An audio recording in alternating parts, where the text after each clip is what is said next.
But with this particular structure we have today, North can never sit up. They can never ever sit up. It is in their blood and it is in their nature. That's why Nigeria can never work, because they have occupied sensitive positions that could propel the nation to move forward, and it can never move forward because that is not their nature. So before you fight for one Nigeria, know the history of Nigeria. Okay? Know the history of those who you are calling Nigeria. Know the history of those who you are addressing as Nigerians. Know the history, how they come. Know the history of their culture. Know how they run administration. Know how they run government. Know how they think, their ideologies. Know everything about them so that you can know what you are fighting for. Some of the people fighting for Nigeria today don't know actually what they are fighting for. That's why it became very important that we begin to do this kind of teaching with the original document leading to the amalgamation of Nigeria. And I want to show you today that nothing has changed from that time till now. So when do you think something is going to change? If the British government could not solve the problem of northern Nigeria, is it P2B that is going to solve it? I want you to understand that the reason for amalgamation of Nigeria is because British government could not solve the problem of northern Nigeria. They invested billions and billions of pounds, yet they could not solve it. Do you understand? And when they could not solve it, what did they do? They pushed the problem to the southern Nigeria. Deal with it. And they left. In a very short and very brief explanation. Let me show you again. The whole of the problem you see today in Nigeria is here. I want to bring it to the screen very well. You see this text here is the problem you are facing today in Nigeria. The British could not solve the problem.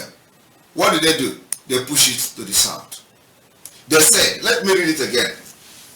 The North largely dependent on the annual grant. They largely depended on the, and they gave them annual grant. They could not generate any GDP. They could not generate any revenue. They could not generate anything. Not largely dependent on the annual grant from the imperial government. They say was barely able to balance. The North was barely able to balance its budget. The same budget that they can never balance today. The same thing is happening now. And let me bring, bring this one. Let me show you. You see this thing that's here, the same thing that North did before the amalgamation of Nigeria is happening here. The lawmakers expressed displeasure with the Registrar of the National Board for Arabic and Islamic Studies, Mohammed Abdullahi, over non-remittance of over 300 million naira revenue generated to the Consolidated Revenue Fund. Who are able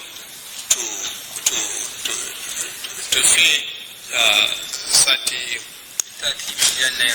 30 million out of this 14 to conduct an exams in a year. They are saying they have spent 380 something million, and we are here to collect another budget from the federal government.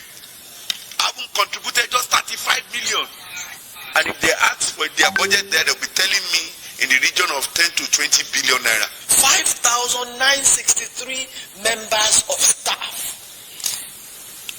arranging for one examination in a year and being paid 8.5 billion and now generating only 410, out of which you remit only 35 billion. There is a need to look deeper into what this is about. The committee resolved to set up an ad hoc committee to investigate activities of the institution. Now, the woman said there is a need to investigate deeper. If she know the history of Nigeria, she would not make that comment. What is she going to investigate? If she know the history, that is the problem. If that woman know the history of Nigeria, she would not make that comment. She should have known that, oh, this is really the problem, that these people can never change. Here is the problem. What is she going to investigate? It is because the British government could not solve this problem. They push it to the south. And now, we have to now stand our ground and get ourselves out of this mess.